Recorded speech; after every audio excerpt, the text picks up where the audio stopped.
At Walgreens, we know flu season can feel a little chaotic. So we're going to give you our flu info in a meditation, keeping you calm, just like a certified Walgreens pharmacist will do if you're a little nervous. So walk in or schedule an appointment, and Walgreens will handle the rest. That's the human kind of help. Walgreens. Vaccine subject to availability. State, age, and health-related restrictions may apply. Sleeping hot and sweaty, tossing and turning all night is like being on a team that never has home field advantage. You're losing before the day even begins. It's time to reverse the curse and solve your sweaty sleep problems with Coop Sleep Goods. Their entire cooling collection, including pillows, sheets, and more, is equipped with cool-to-the-touch technology that actually stays cool all night long, no matter your sleep style. Their award-winning pillows are customizable for side, back, stomach, or combo sleepers. Put an end to thermostat wars and stop flipping to the cool side of the pillow. Save the sweat for big presentations in the boardroom or pickup ball in the rec room. Visit CoopSleepGoods.com/sports to get 20% off your first order. If you don't sleep cooler and better, return it risk-free with their 100-night sleep better guarantee. That's COOP sleepgoods.com/sports. Guys, are we getting muscle cramps on the trail? Muscle cramps are the worst. I mean, just ask Carl's shoulders and his eyelids. This is a problem no more, gang, because now there's something called cramp stampers. Stamp out those cramps by spreading the revolutionary, newly organic, homogenized, homeopathic, whatever else you want to think of for all those organic people. It's a mutton-based herbal butter paste spread that goes all over your achy areas, everywhere, to erase all of that total agony you're experiencing on the trail. Just ask Carl. He puts it all over his lips and ears every trip. Check it out at carlsbigproblemsolved.com.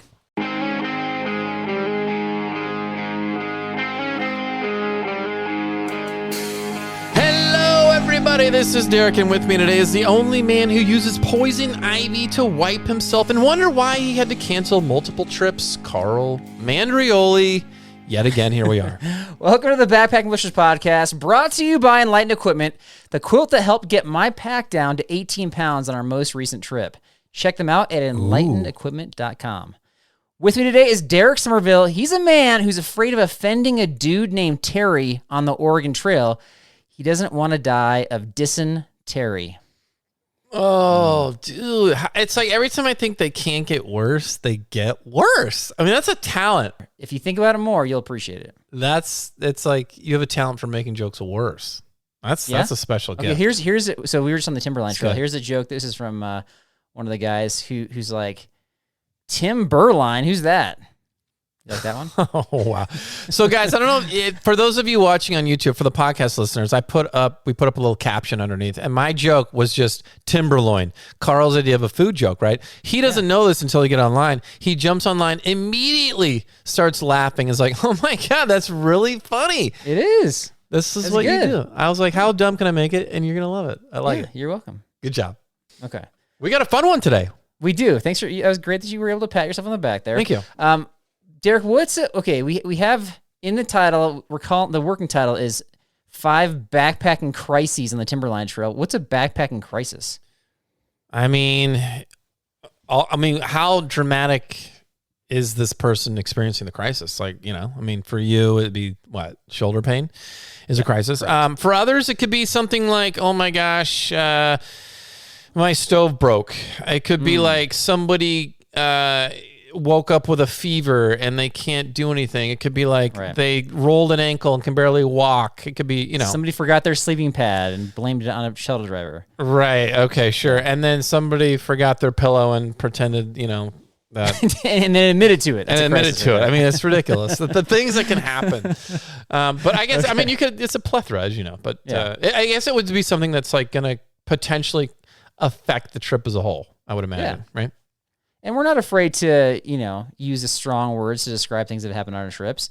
So we've got 5 of them that occurred on the Timberline Trail from our most recent Patreon trip. So we're going to go through those here in a moment. First, our Bible verse of the episode, Proverbs 6:6-8. Go to the ant, O sluggard, consider her ways and be wise. Without having any chief, officer, or ruler, she prepares her bread in summer and gathers her food in harvest. Ooh. So, Derek, are you generally prepared like the ant for a backpacking trip? Wow, like the ant for a backpacking trip. Yeah. I think I've gotten a lot better over the years, which Okay. I think is ideal. You want to improve yourself over the years. So Yeah. I think I like to think I'm fairly prepared. I'm sure there's always things I could, like I'll say this, like we're very kind of like, man, do we really need we're kind of like, we lighten up the first aid kit, I feel like, every year more and more.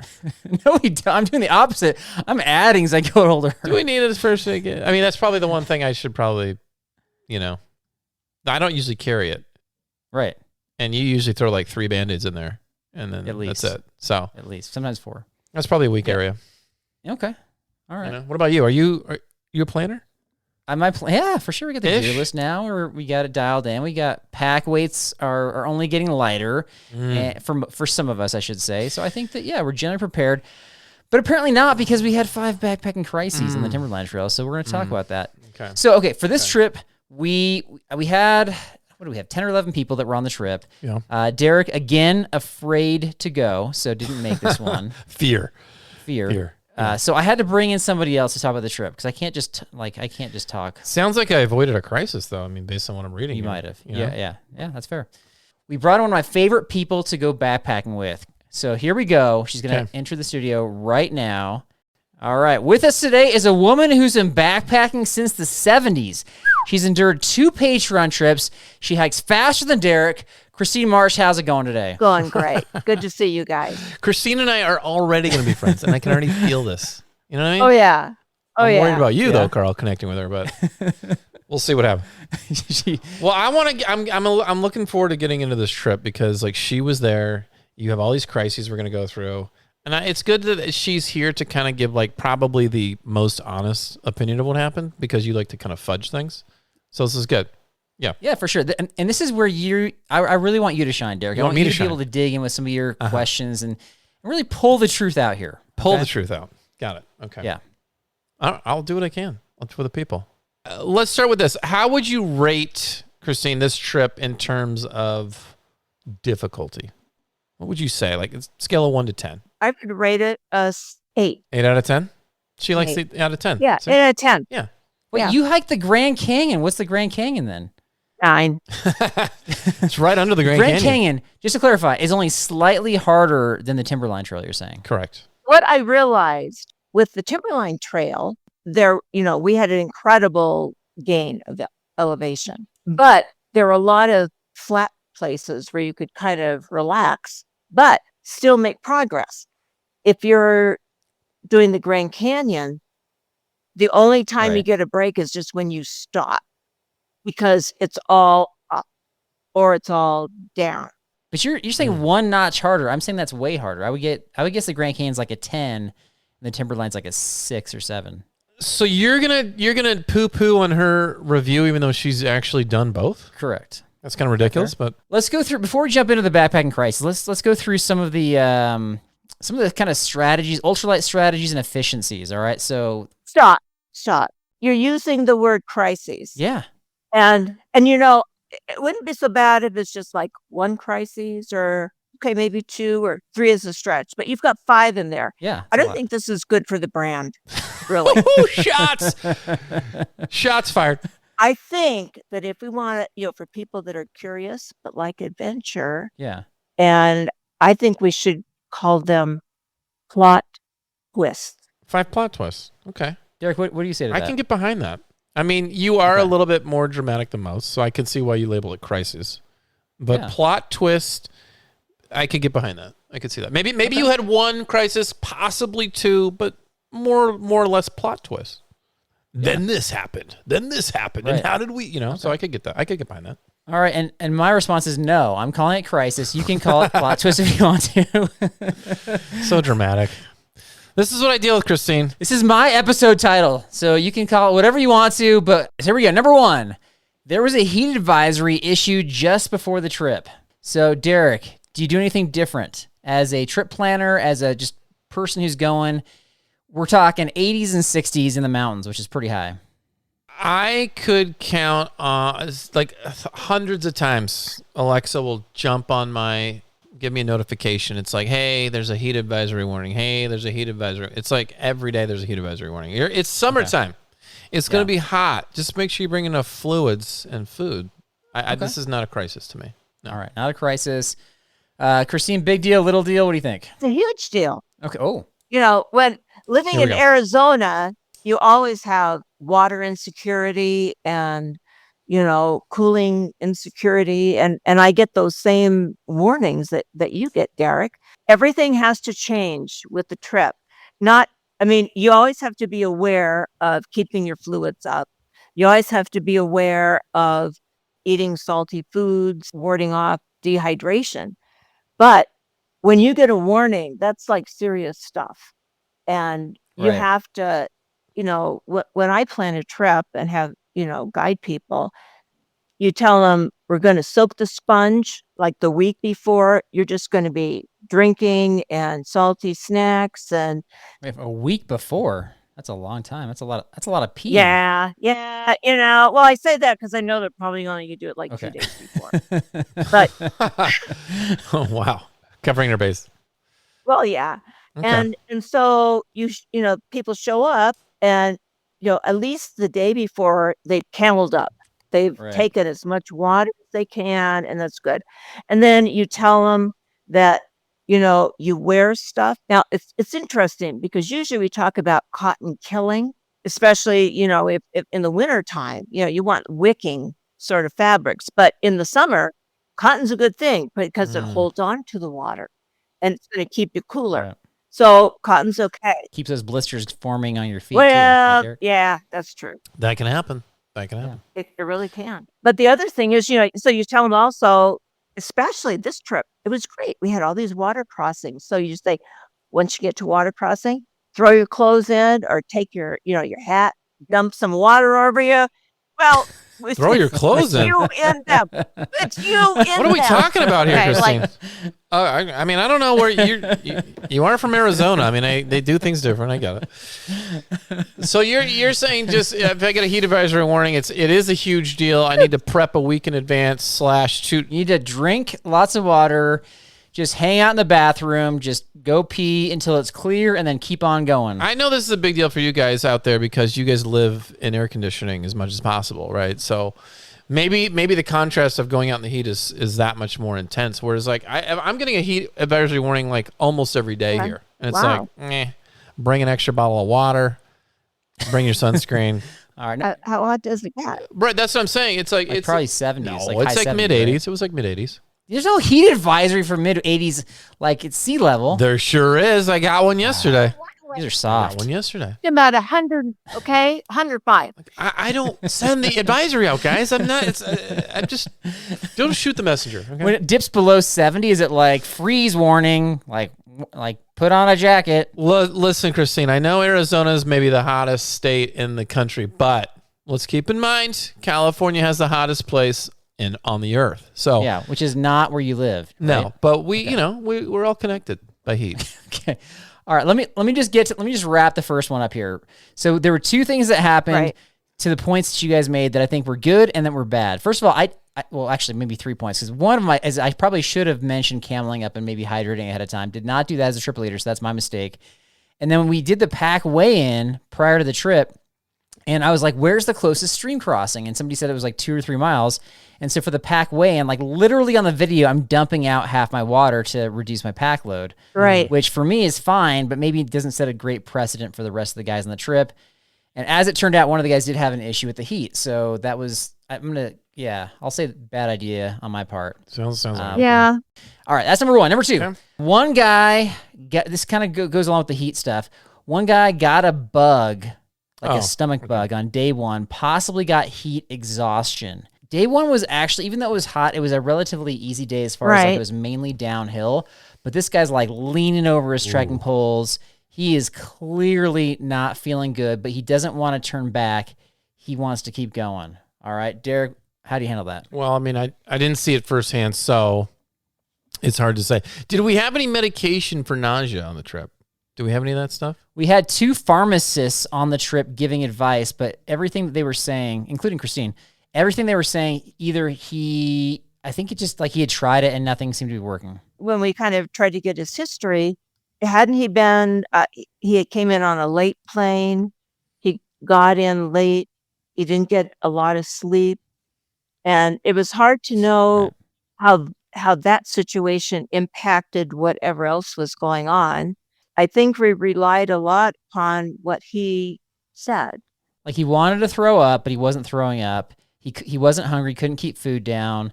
Right. He had kind of like an elevated heart rate, but we're going downhill. We didn't have a thermometer either. We didn't know if he had something infectious. Sounds like is potential heat exhaustion as well coming up. Maybe I don't know how hot it was at the time. How far in were you guys?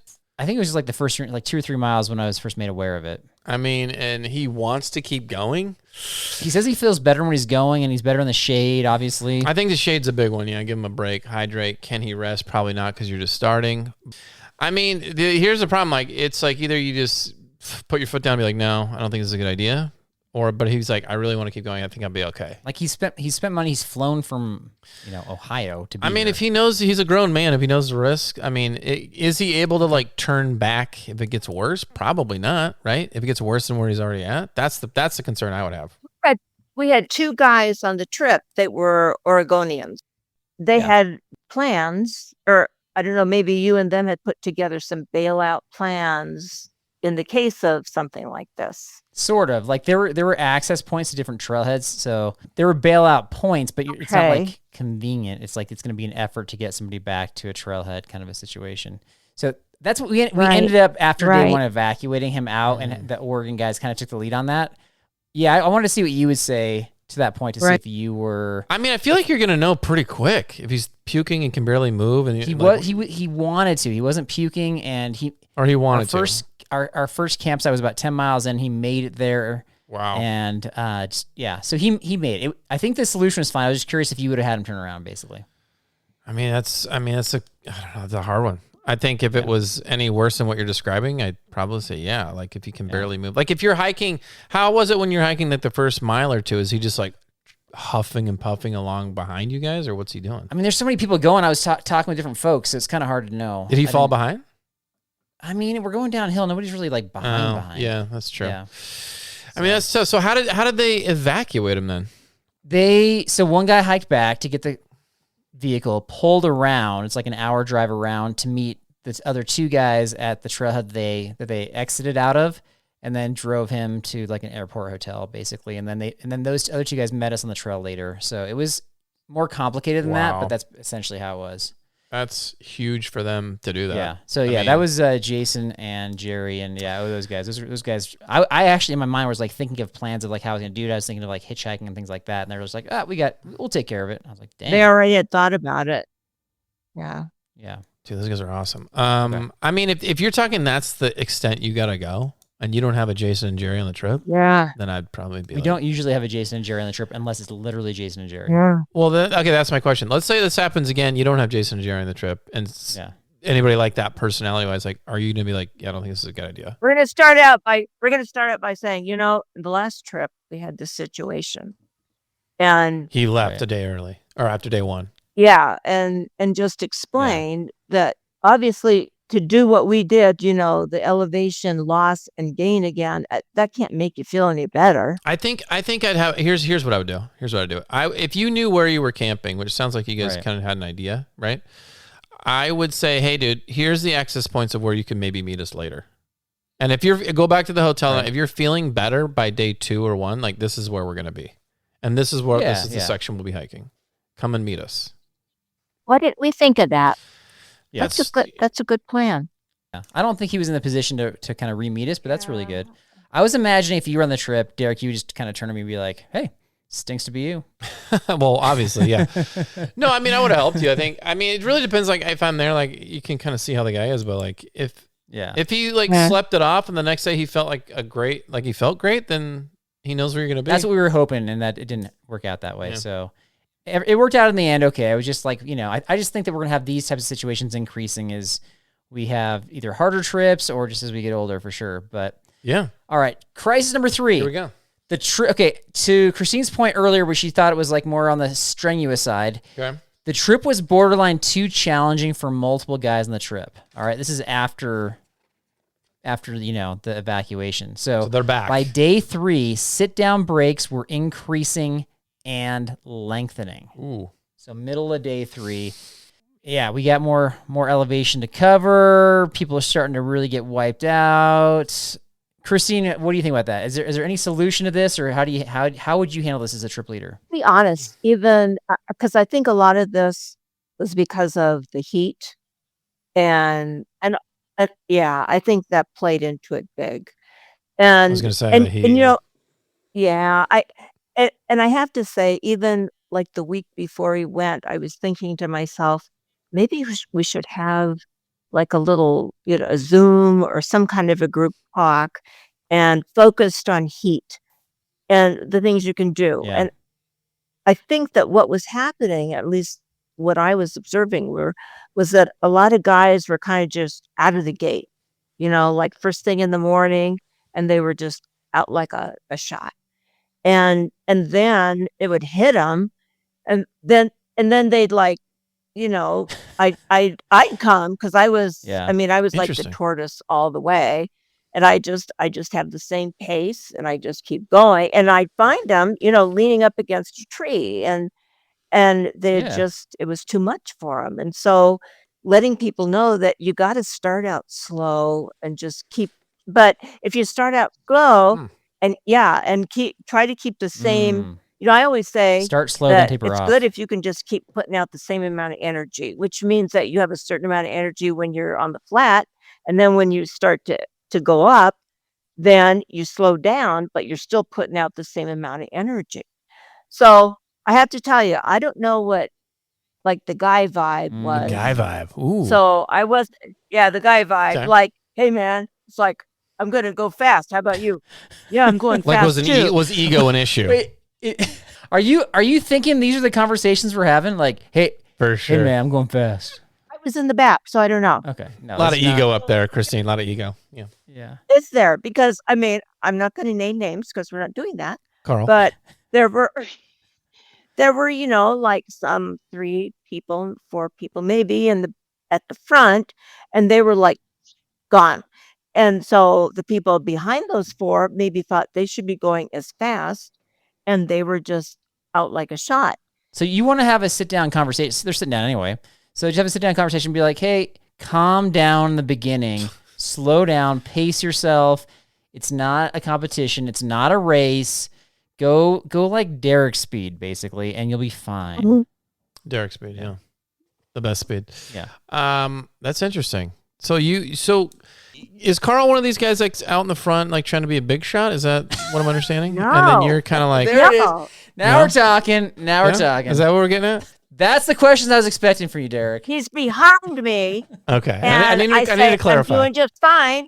He's behind me, and I'm saying, I'm doing fine, Carl. Yeah, and is he kind of like, let's go, Christine, let's go.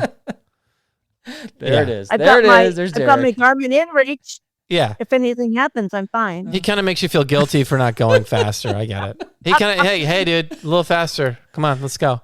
It took you a while to Good show for up for you. this episode, Derek, but now you're here. Welcome. Good for you, Welcome to the episode. Christine, that you had your in reach and you just told him to kind of stick it and go on his way. I was called. like it. Hey, Derek. I was called slow on this trip by one of the guys. Really? So Really? yeah, Well, the Yeah. truth comes out. yeah. You just Ooh. keep on hiking slow and steady. I'm like, all right. Never been called slow before, but I'll take it. Well, the tortoise won the race, guys. The tortoise That's won, and we know Wise. that.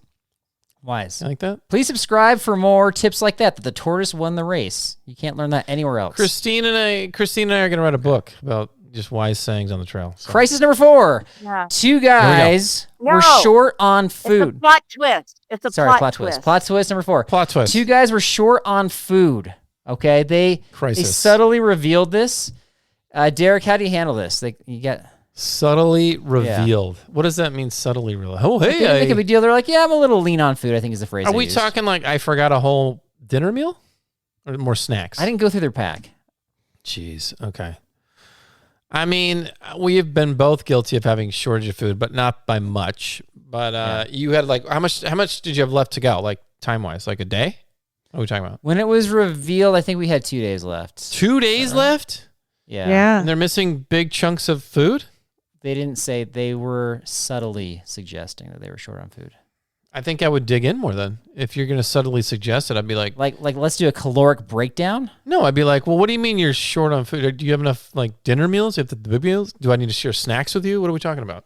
Okay. Give me a gauge. I need to gauge this, right? If Yeah. they're just going to So like, you want to quantify. if they're going to tiddlywink and be like, oh, well, I'm a little short. I don't know if I'm going to have enough. I'm not really sure. Well, show me what you got. Whip out the pack Okay. and let's see it. But showing that you don't really know how much people are eating per day, so that could be like, oh, that's not very much, or that's a lot, and either way, that's not enough. What are you going to say? Like, well, you've been a little slow, so maybe these fewer snacks are better for you. Like, what are you Well, going to say? I tried to combine the issue that we were just talking about, the sit-down breaks, and I said, okay, at night, I said, all right, everybody, let's gather around here. Oh, We got a couple guys Powwow. that are short on food. I have a sneaking suspicion some of you guys brought too much food, so let's alleviate some weight from some of your packs. And then we can kind of, give some of the food to these other guys. I was trying to solve two problems here, and Christine, you were the only one I think donated food, right? What did you give them? I'm giving electrolytes because they were short. People were short on electrolytes. okay. And that's another thing that, if it's hot, you just got to throw that stuff in there. No, you needed like beef sticks and stuff. Well, You yeah, didn't I have also had food. that. So I had some extra Yeah. stuff that I Wow. just didn't eat them because I wasn't hungry. I don't Yeah. know. But anyway, I had some extra food.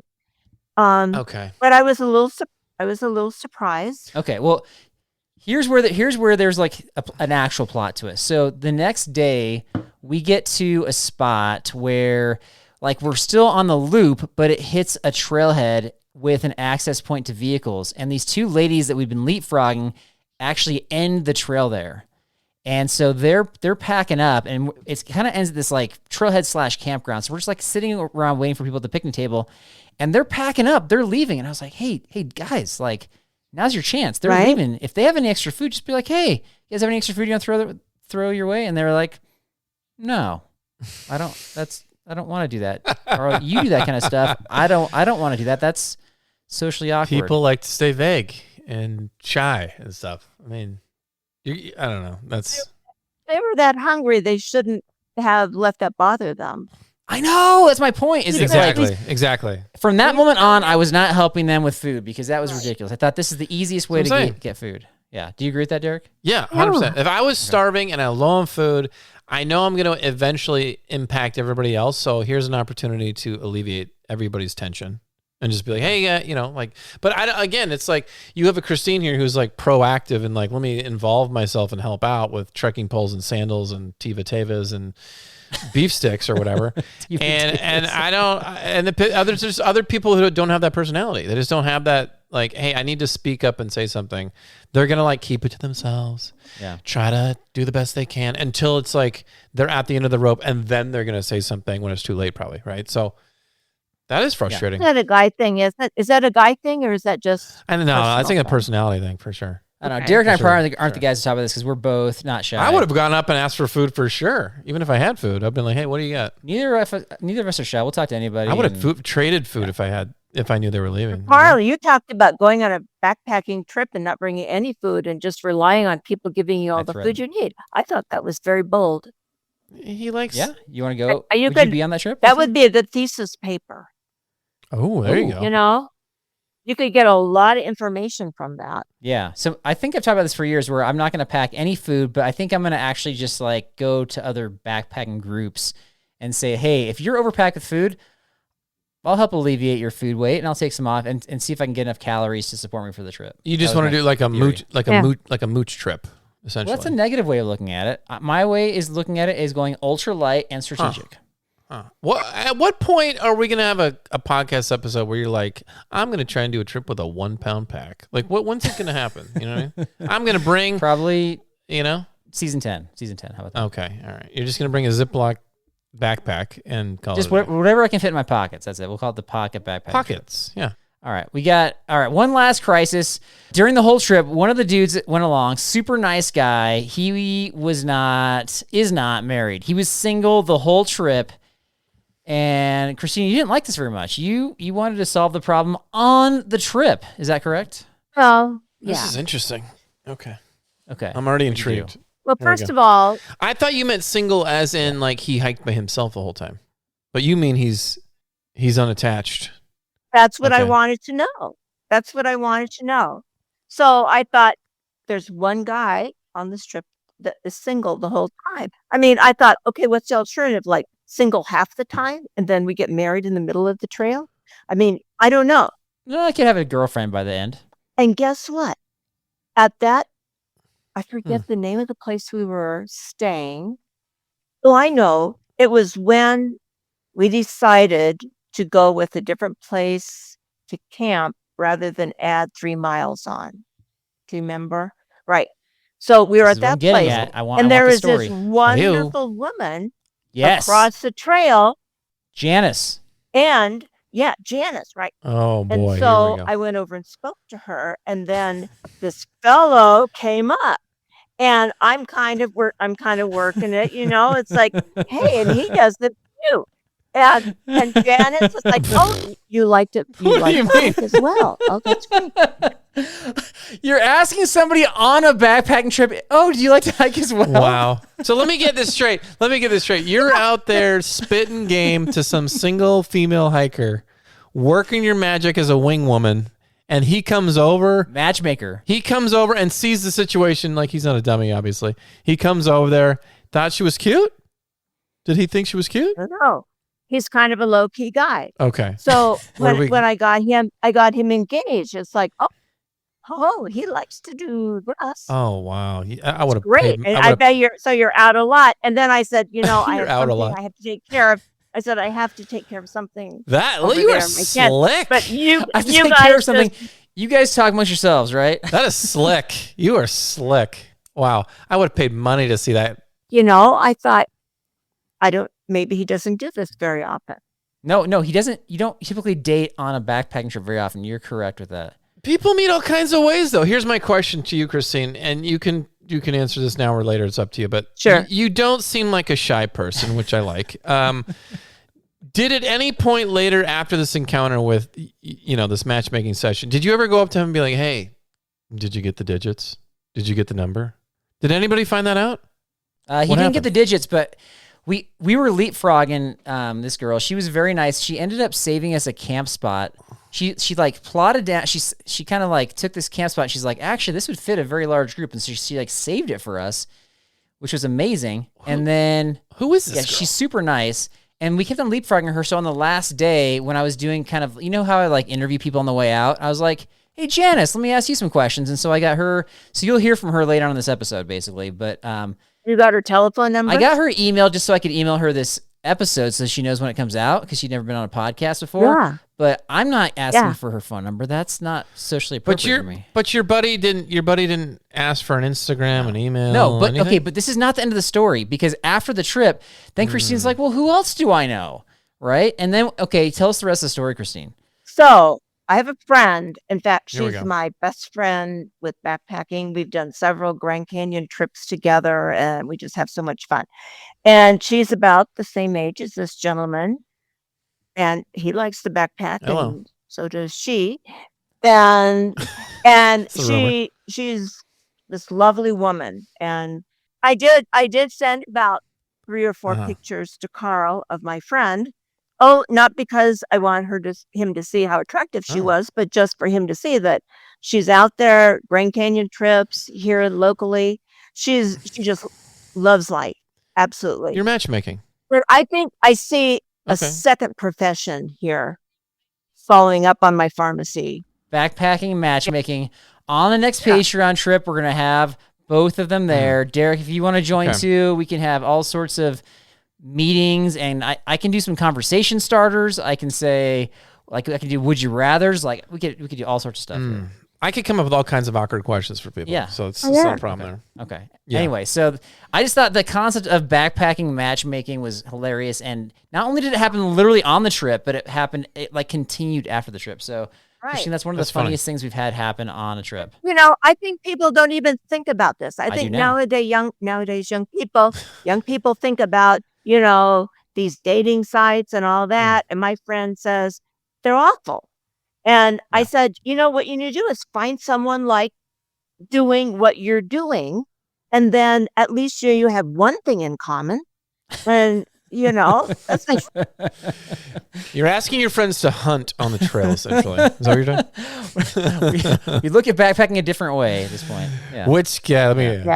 That's interesting. Well, I wish them well. I hope that they get to meet. I hope they get to talk, whoever this is. But So after all this nonsense, after the difficulty, the strenuousness of the trail, the stream crossings, sharing shoes, matchmaking, all the crises and plot twists, Christine, would you come on another Patreon trip? wild horses couldn't keep me from coming on another Patreon trip.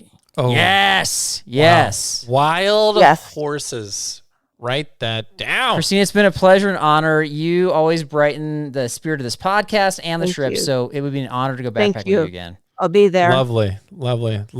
All right, that was Christine, and we didn't get to it, but she did want to give a shout out to the ladies out there to encourage more women to come on the backpacking trips. Although it sounds like she's going to be inviting some. So is this going to be is the next one like going to be a backpacking matchmaking trip? Derek, what do you think on that one? I think you met the best networker for women on the trails For sure. in America. So In I think America. that's a plus. Yeah, maybe the world. I don't know. But I love her. She had great energy. Love her energy. Oh yeah, she's a lot of fun to go backpacking with, and it was a hard trip for sure. And so you never know who you're going to scare away with a tough trip, especially when you label the episode "Backpacking Crises." But she's in. She said wild horses can't keep her away, so she's in. That's fabulous. I'm writing that down right now. I've got Oregon trivia for you coming up right after this. At Walgreens, we know flu season can feel a little chaotic. So we're going to give you our flu info In a meditation, keeping you calm, just like a certified Walgreens pharmacist will do if you're a little nervous.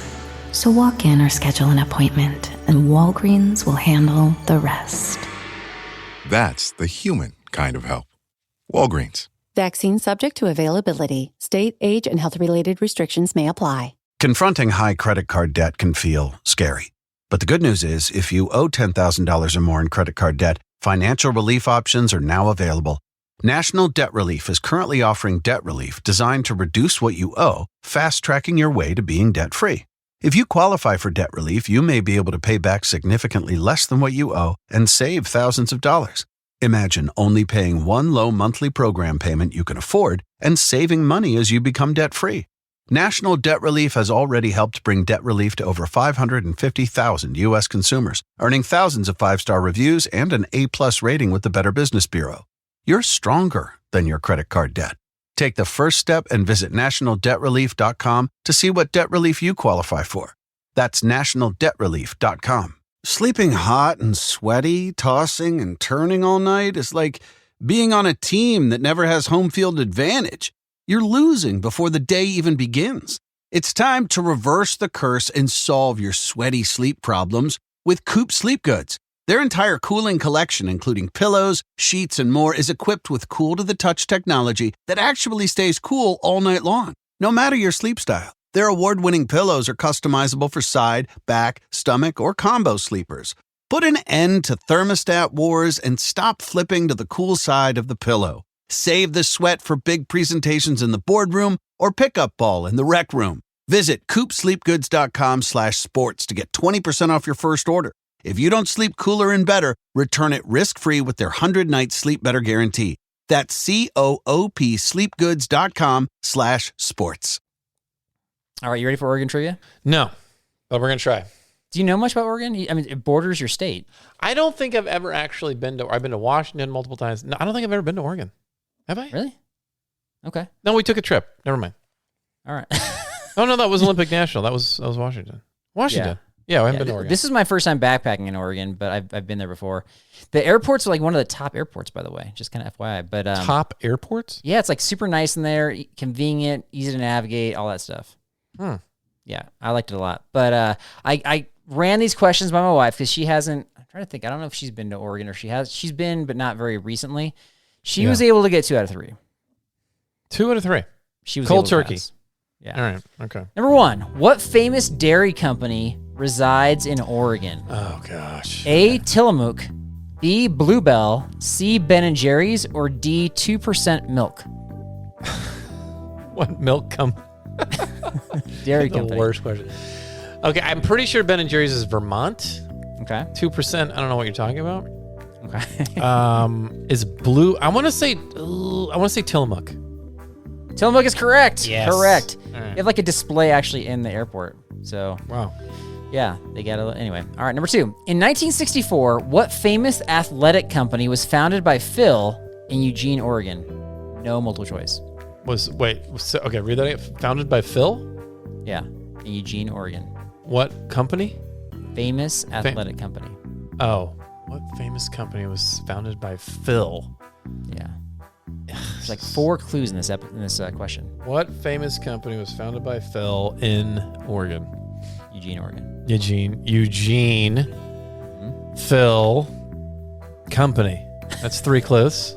1964, famous athletic company, Phil, and Eugene, Oregon are all clues. I don't know. Eugene Levy? No, let's say The athletic company is called the Eugene Levies. I'm going to go Nike. Nike is correct. Nike. Good comeback. Good thing I saw the All movie. right, see, you passed, man. Good thing I saw the movie. All right, number 3. Which of the following is not in Oregon? A, Crater Lake National Park. B, Mount Hood. C, the Pacific Crest Trail. Or D, Grizzlies. Which one is in Oregon? Which one is not in Oregon? Not in Oregon. Let's see. We got PCT. What was the crater? Crater Lake National Park. Crater Lake National Park. Which is actually, it's a real national park. Grizzlies, and the first one was? Crater Lake National Park. There's only 3. Mount Hood was the second. Oh, Mount Hood. That's right. Okay. I'm pretty sure. Oh gosh. Why do I feel like it's gonna be? Grizzlies, but I'm pretty sure Grizzlies are over there. I cannot remember this one. I'm gonna say Grizzlies. I don't think I'm right, but Grizzlies is correct. Correct. boom! Wow. Boom goes the dynamite. Timberline goes around Mount Hood, so that's the connection there. We didn't really talk about that, but that's kind of Exactly. what that trail does. But Right. there you go. Yeah. Okay. All right. So I've got a couple tidbits. I've got sounds of the trails coming up at the end to kind of close things out. I just kind of had quick chats with everybody on the trail. Oh, let's end with that. Yeah. Including Janice, who wasn't even part of our group, but she was so nice, and we kept on leapfrogging her. So I just kind of, included her. And then the only other tidbit I have is that we had Brad Crow Felton on as a guest host a few weeks back, maybe over a month ago now. And I had an issue with Amazon with him, and I want to know if you've had this issue before, Derek. Okay. So he won trivia, and so I told him I'd send him like his freeze dried meal of choice, and I used Amazon. Yeah. So I sent it to him, no big deal. And then I used Amazon to order some of my own stuff, and then it like auto defaulted his address. Yes. And sent him the stuff that I ordered for myself. Like I always order stuff for myself, and then if I want to change it, you change it. But Right. so it defaults. Okay, so then I called him. I'm like, hey, you sent somebody in Alabama my stuff.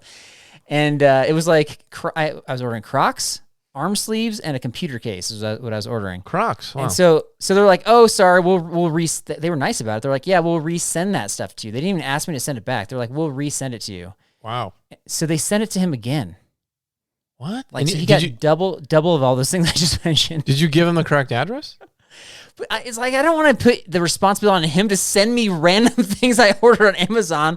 Like, we're not that close for me to even ask him to do that. But it didn't go to that extent, but yeah, I did have multiple addresses on there. And it was after I sent you something a while ago, and I went to send something back to myself, and it defaulted to yours, but I happened to check it and switch it again. What did you send me? You don't ever send me anything. I sent you some like video game stuff. Yeah, but but not through Amazon though, right? No, but there was that, I think you're and then combining stories here. no, and then I bought you something else that you. You never buy me anything. Oh no, that was Costco. I'm thinking Costco.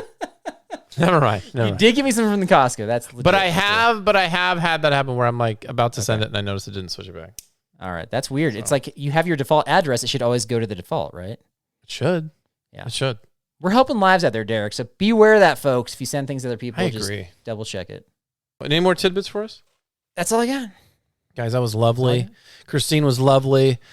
Such a pleasure. Guys, thanks again. Check us out on all the social media handles at Backpacking Blisters Podcast. And remember, my takeaway, I don't know about yours, my takeaway was if you are on a trip with Carl, you may probably get nauseous and cause yourself to lose some sleep and probably miss the trip like that poor gentleman did. So beware of who you go on the trip with. Enjoy the sounds of the trail. We'll see you next time.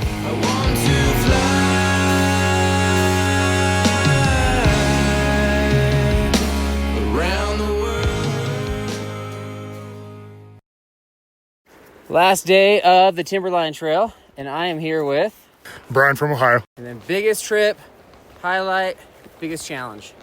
Biggest trip highlight is definitely the epicness of all the scenery. Biggest challenge is the big hills to get there. Brian, glad you're here, buddy. All right, I'm Mike from Michigan, and the gear that I'm really glad I brought this trip was the Blue Agave Sriracha by Yellowbird. It was a hit at camp, and it went on everything from breakfast to dinner, so that was a hit. The gear that I wish I would have brought would have been a chair, but we made it work with messy logs and dirty rocks. I offered him my chair multiple times, and he rejected me. I couldn't do it, though. All right, Mike, I'm glad you're on this trip, man. Hi, I'm Christine from Arizona. I'm having a great time here, and on this trip, I'm so glad I brought my chair.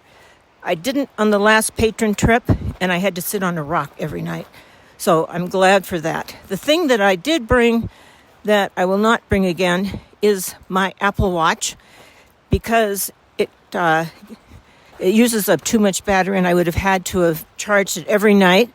But the only thing it did for me was act as a sunblock for my wrist. And that's it. We had a great time.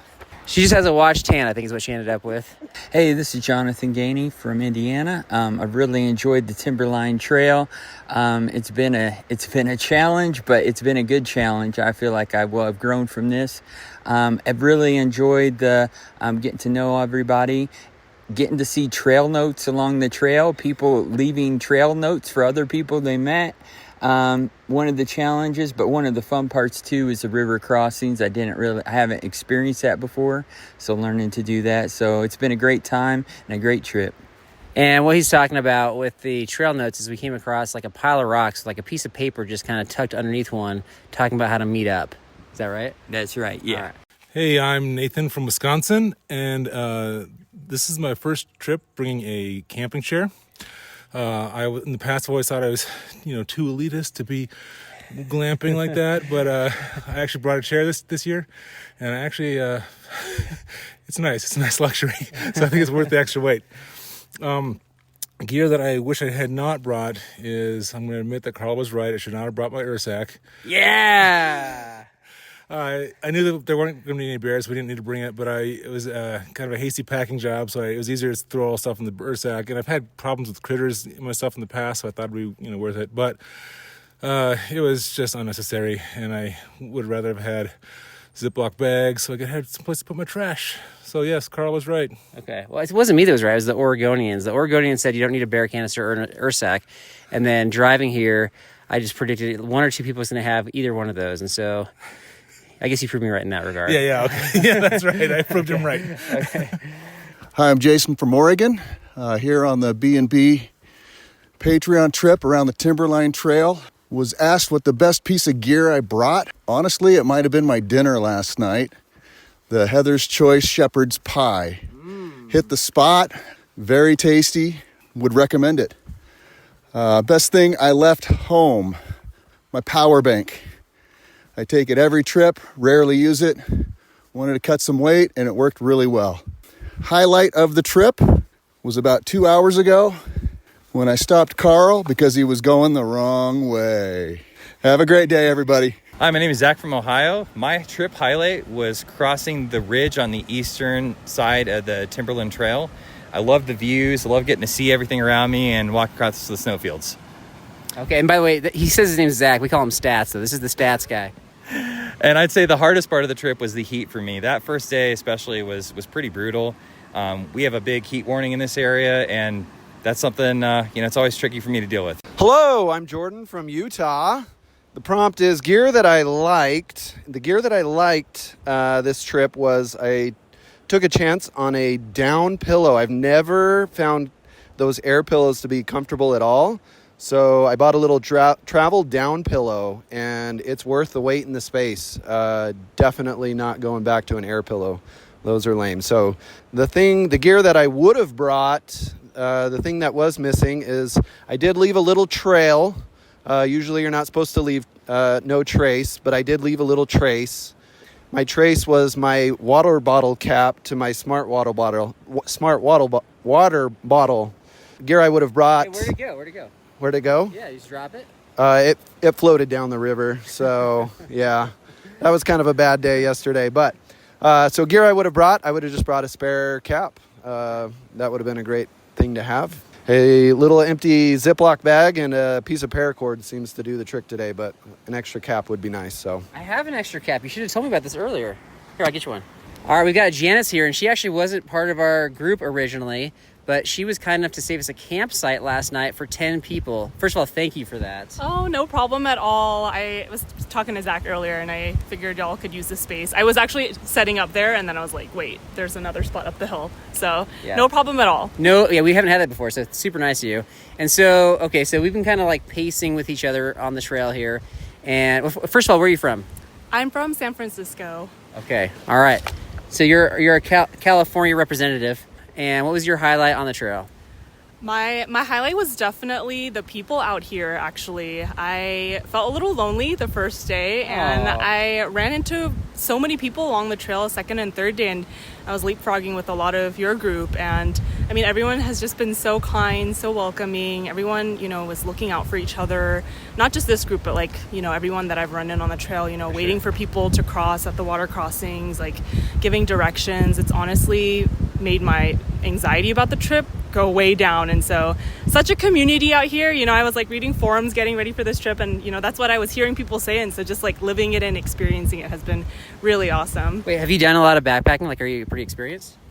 It's been a while. I was just telling some folks earlier, this is my second trip of the year. Okay. And so not a whole lot this year, but I actually thru-hiked the John Muir Trail a few years ago, also as a solo hiker. And so it's been a while since then, and so this trail definitely pushed me, but yeah, I've got some experience. A lot of experience doing the John Muir Trail. Okay, so that's your highlight. What was your biggest challenge of the trail? Ooh, the biggest challenge, I've got to say, were blisters. I'm wearing a new model of the Ultras that I don't normally wear. I usually wear the Lone Peaks, but I'm wearing the different ones today, and this is actually my first time on trail ever that I've gone blisters, and so it's just been like so painful going up the hills, but it seems to be subsiding today. So I would say that and the heat, honestly, was not expecting that. Well, we know about backpacking and blisters. All right, I'm back with Mike from Michigan, and he wanted to interview me, which is unprecedented, but what you got for me? All right, Carl, we were wondering, Christine and I anyways, what were your 2 highlights from this trip, things that you will take with you maybe into the next trips? Yeah, I mean, it's a different trip because this is the only trip we've done where everybody that's come has gone on previous trips. But that was definitely a highlight, was knowing everybody ahead of time and knowing that everybody was awesome to hang out with. We've been blessed as a podcast to have just great folks, part of the B&B family, and this has just been, kind of the outpouring of that onto the trail. So that's definitely one of the highlights. I think trading or sharing the load with Christine, where I had to carry one of her flip-flops for the duration of the trail. She gets to use it in camp as camp shoes. I don't think she even did that, but I just wanted to have shoes to cross the rivers with because we had a lot of river crossings. But yeah, wearing a size 6 in men's, I got a size 12 foot, and trying to cross rivers, that was a highlight. Good questions. Thanks for interviewing me. That was great. It was a great trip. Looking forward to finishing. All what do we have, like 500 feet up, right? We got a little bit left. I think we're under 2 miles left, and yeah, sounds about right. All right, to the end. Hi, this is Jerry from Oregon. Trip highlight was a guy recognizing Carl on the trail, but I'm really bummed I wasn't there to see it. He still thinks it's a prank, but it's not. I didn't say anything to that guy. Low point was, low point was, I guess, leaving the trail and then having to come back and meet up with everyone instead of continuing on with this journey. But meeting back up with them was, I guess, another highlight. I mean, spin it positive. Hey. Sleeping hot and sweaty, tossing and turning all night is like being on a team that never has home field advantage. You're losing before the day even begins. It's time to reverse the curse and solve your sweaty sleep problems with Coop Sleep Goods. Their entire cooling collection, including pillows, sheets, and more, is equipped with cool-to-the-touch technology that actually stays cool all night long, no matter your sleep style. Their award-winning pillows are customizable for side, back, stomach, or combo sleepers. Put an end to thermostat wars and stop flipping to the cool side of the pillow. Save the sweat for big presentations in the boardroom or pickup ball in the rec room. Visit CoopSleepGoods.com/sports to get 20% off your first order. If you don't sleep cooler and better, return it risk-free with their 100-night Sleep Better guarantee. That's COOP sleepgoods.com/sports.